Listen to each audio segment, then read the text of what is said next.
Hi, I'm John. This is my show, An American Scheme, where I'm proving that Diana Ross is Michael Jackson's actual mother. So I finally got Mattsftr'S to actually watch one of my videos.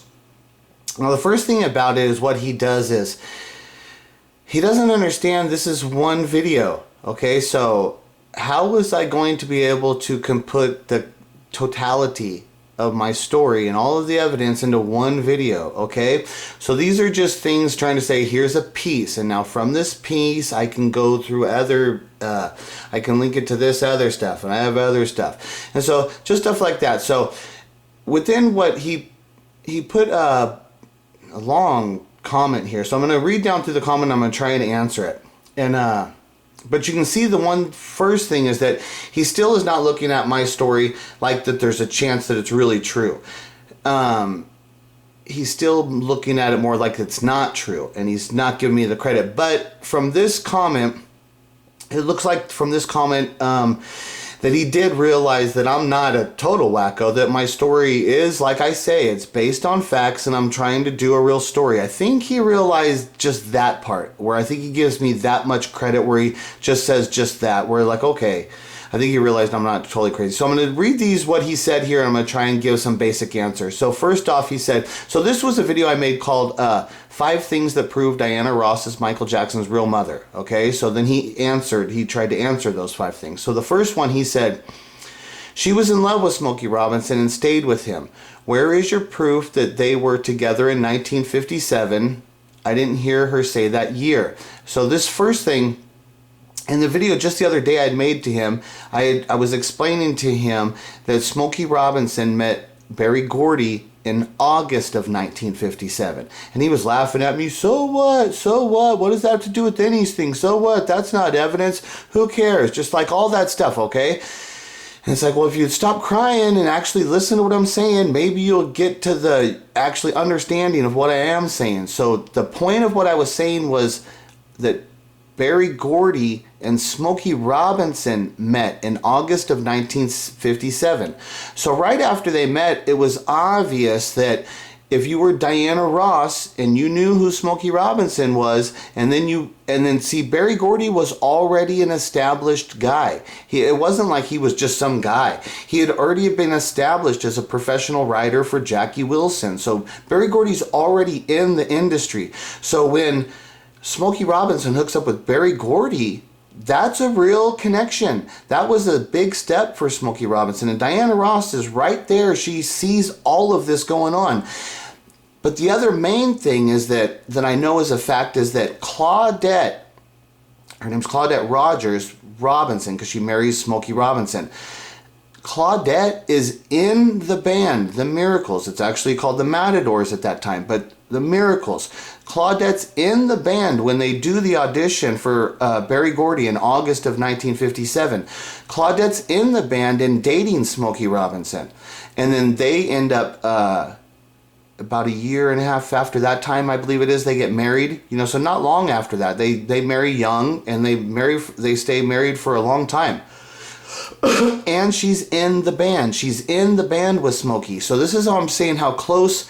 That's the other thing you have to understand with Smokey. You have to understand the Claudette situation.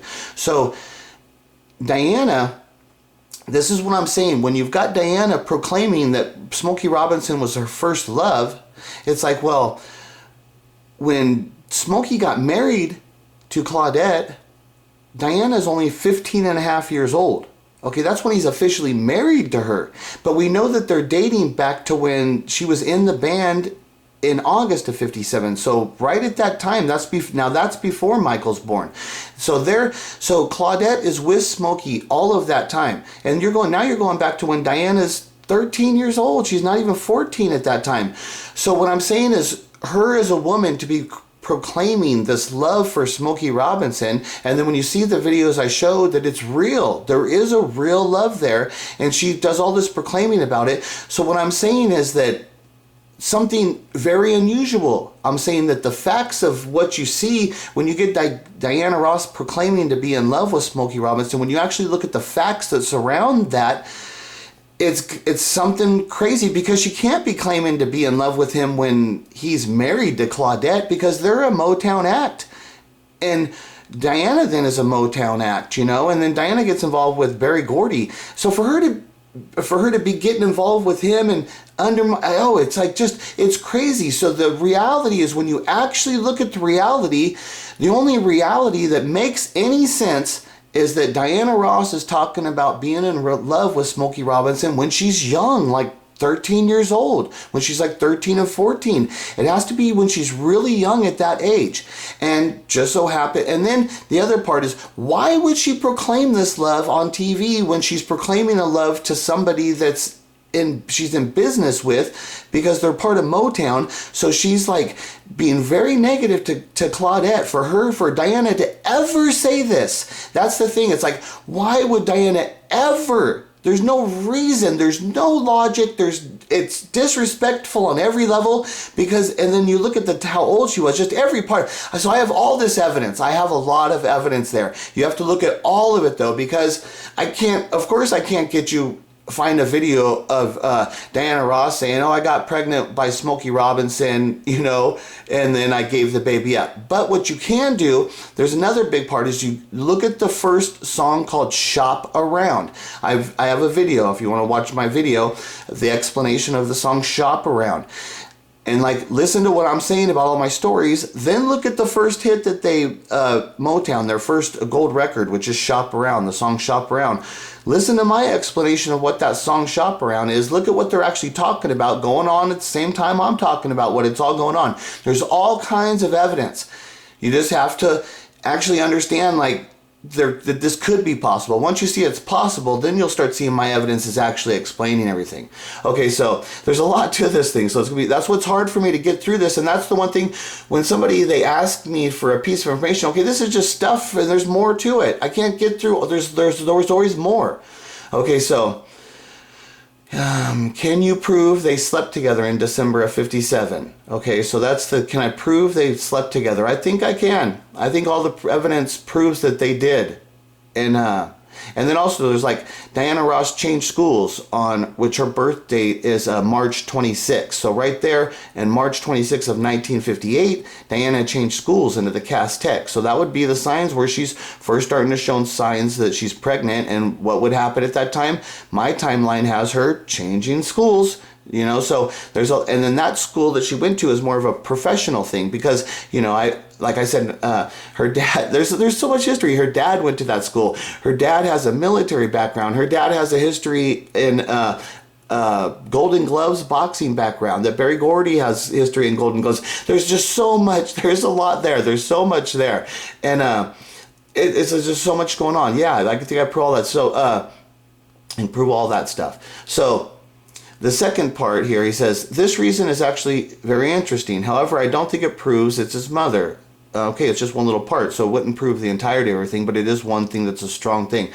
So he says, I do, however, think MJ used the name Billy for his song as a tribute towards his love for Diana Ross. So he acknowledges something, that the Billy could be connected to Diana Ross through the movie that I said, Lady Sings the Blues. He says there could be a connection of there, right? But then he says,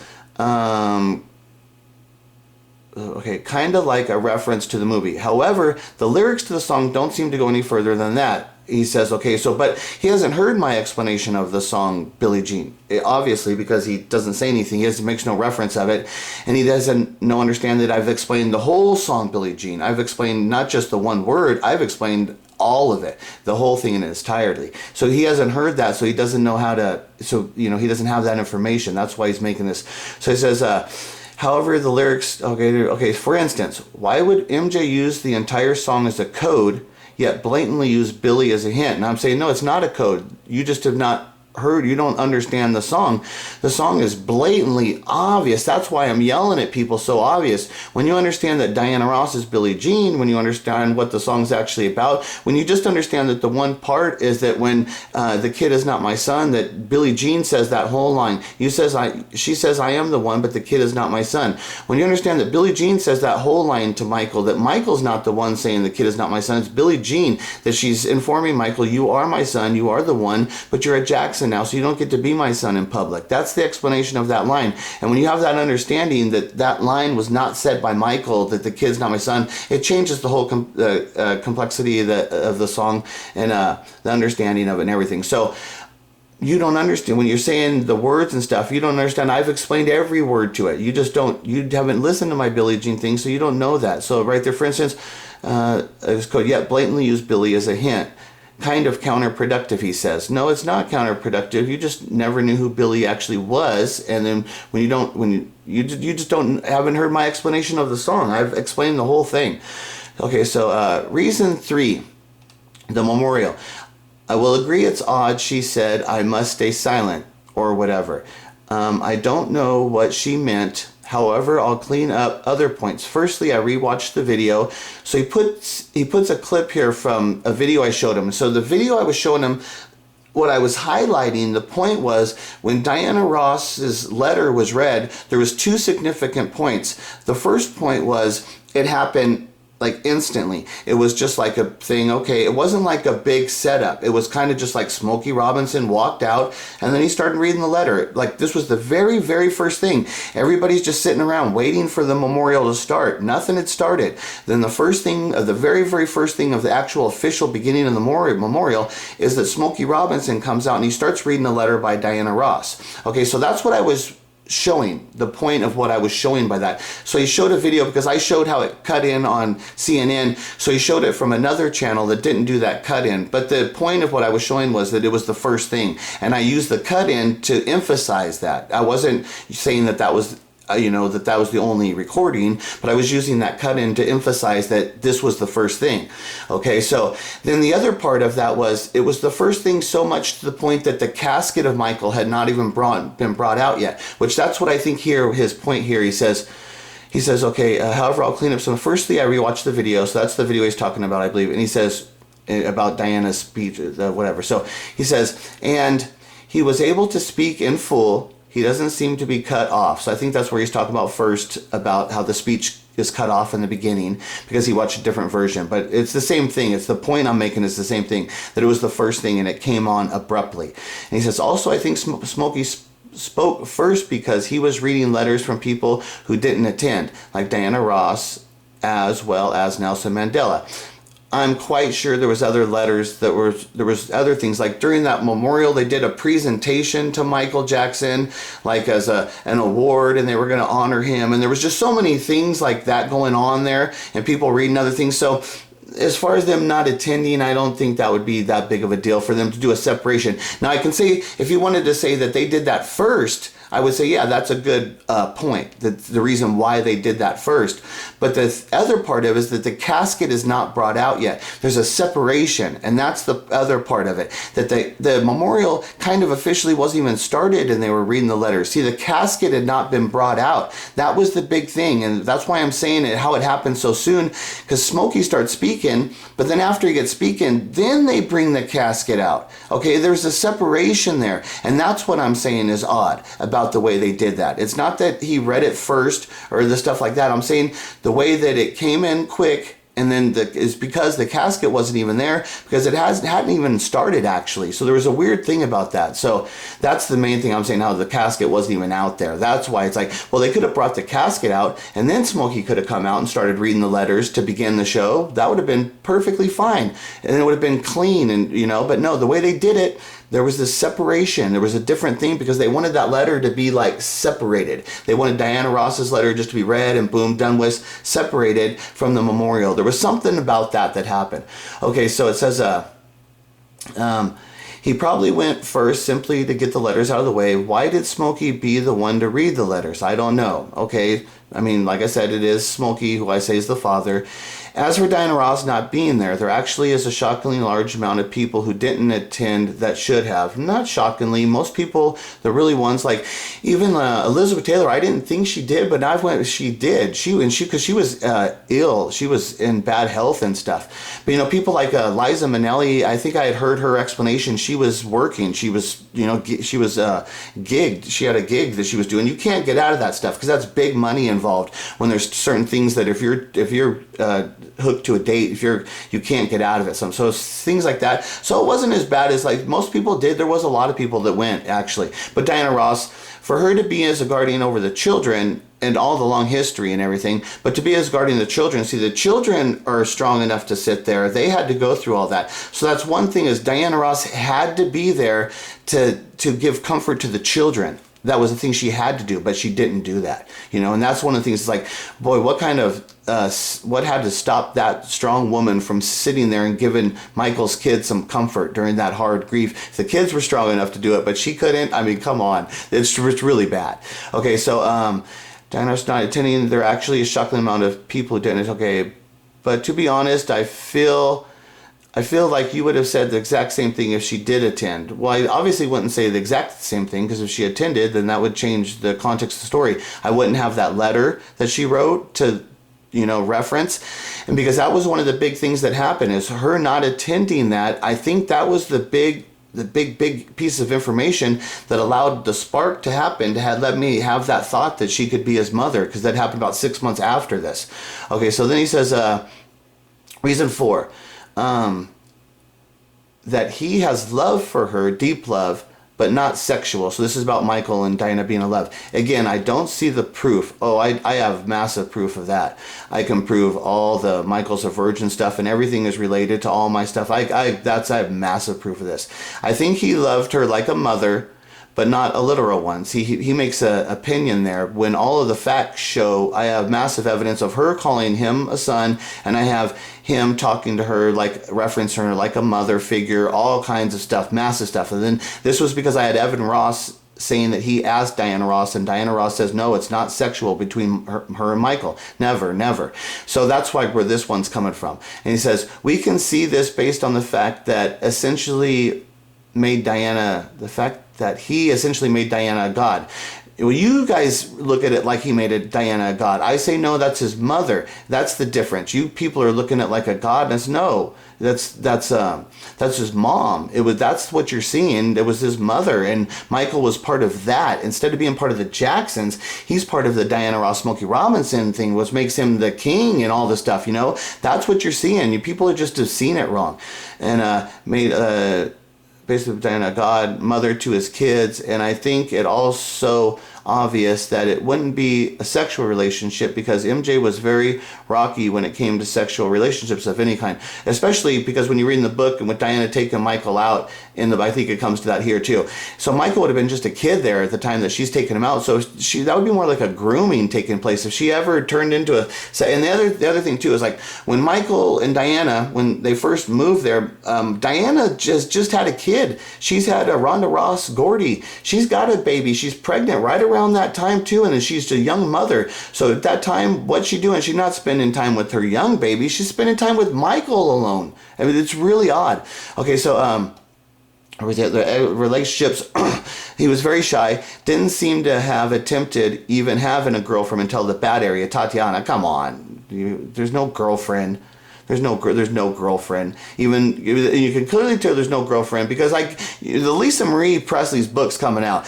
I'm quite certain that she's going to admit that her relationship with Michael was fake and there was no sexual relationship going on there. So once you understand that once he got to the point where he forced a fake marriage with a girl that's really good looking, there's no sexual contact happening. If there's no sexual contact happening there, that pretty much precludes that he's a virgin. He never had any sexual contact, because any man just as a normal desire would have had sex. You don't have to be attracted to the woman whatsoever. Don't have to like her whatsoever.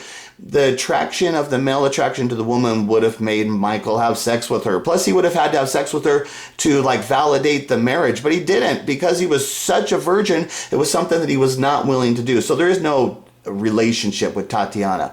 Okay, so reason 5, hanging out with her for a year and teaching him stuff. This is what I was talking about when the Jacksons first moved to Los Angeles. They lived with Diana Ross, and then Diana Ross was taking Michael out right there by themselves.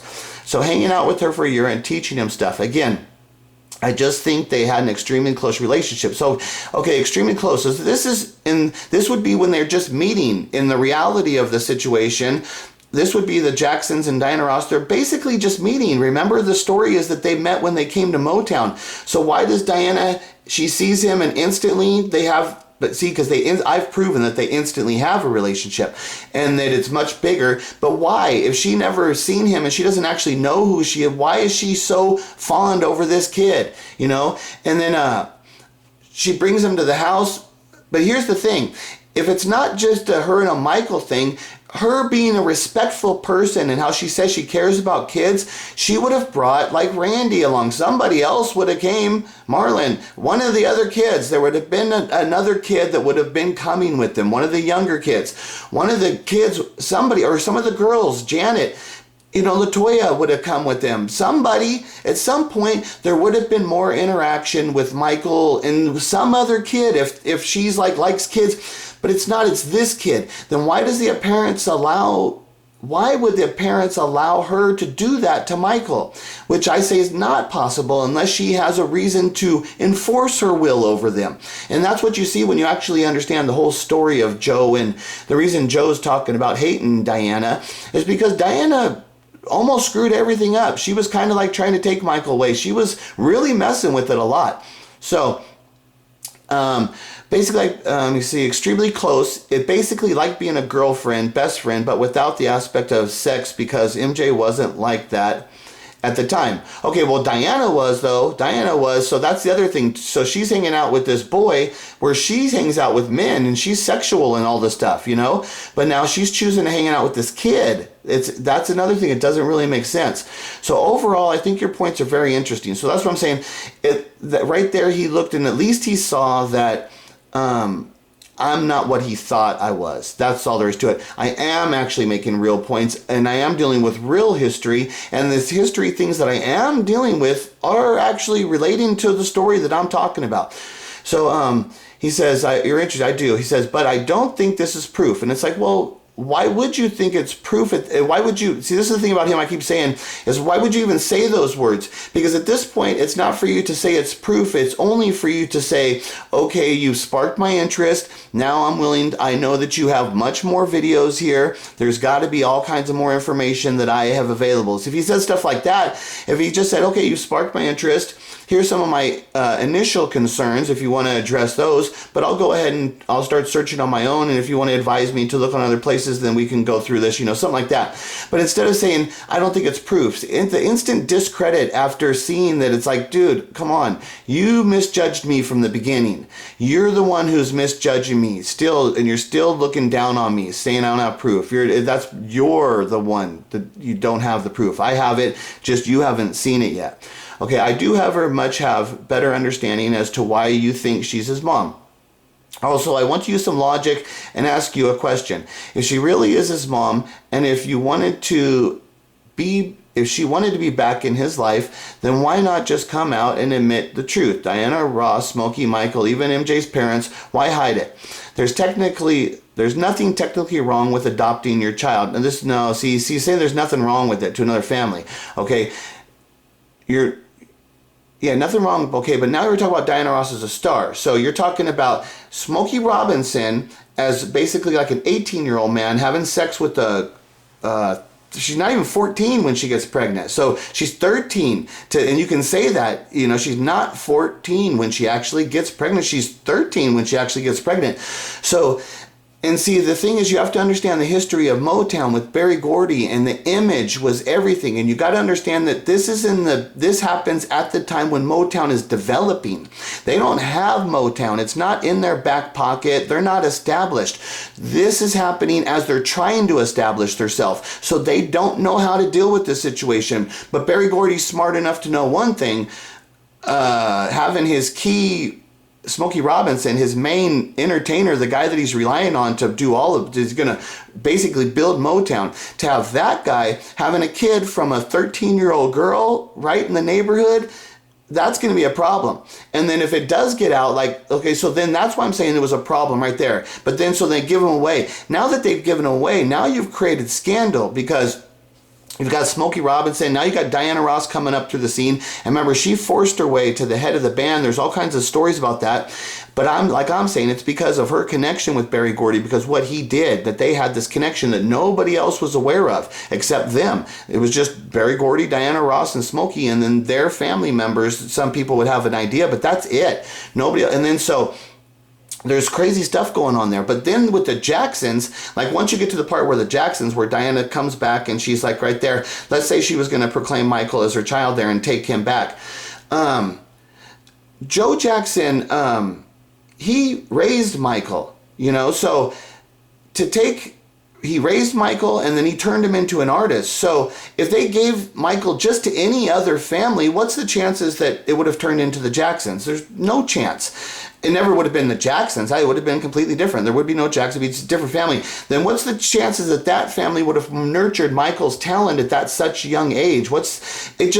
Everything would have been different. So you have to give credit to Joe for making that happen. He made the Jacksons happen. The Jacksons, he pushed it in there, and then he nurtured Michael's talent, and he's the one that enabled Michael to flourish, all that talent, all that stuff. So there is credit there that I do give to Joe. And so you have to give a little bit of credit to Joe. You got to think like Berry Gordy saying, I don't want to screw Joe over. He actually did this for us. We can't take the kid away from him now. And then Barry's like, you got to imagine too, like, let's say around 1970 or let's say 69, 70, when the Jacksons are coming to Motown. Okay, see, if Diana Ross is wanting to get back into it, you got to remember that Berry Gordy is now involved with Diana Ross. They're in a serious relationship, which ends up with having a kid. They have a kid right around there, around 70, 71, something like that, when Rhonda Ross Gordy's right around that time. So they're in a serious relationship. So Berry Gordy, Diana Ross, it's not like they're just like, they're involved in a sexual heavy relationship at that time.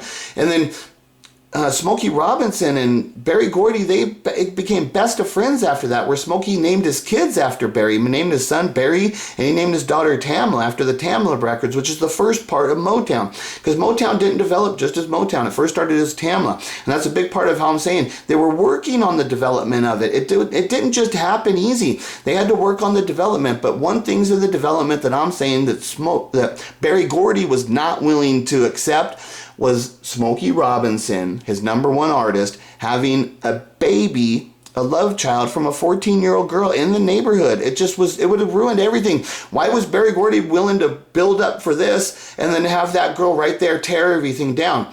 But once he got her to give the child away, once they got that, now they're in, like they say, they're in bed together. And that's why Diana, right after that happened, you see, because she gets into the Primettes at 15, so basically right after the Michael thing, her body starts to get a little better.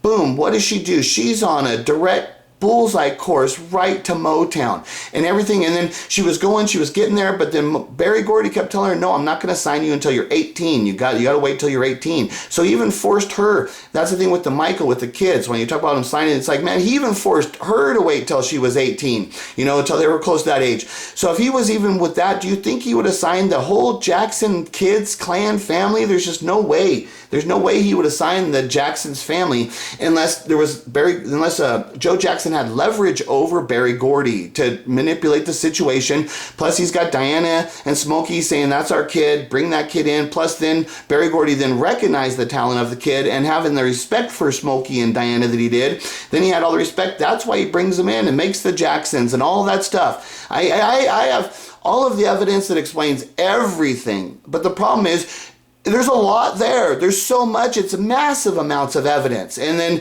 that's why these people keep saying, well, you don't have this. It's like, dude, did you really expect me to put all of this into a video? Like, look how long me just talking about this stuff. You know how long it would have taken me to show you all of this evidence? It would take you, like I said, I got all those videos. You got to go through. That's all there in the videos, though. I have documented everything in the videos. Okay, so, Matt, there's your me explaining all your stuff.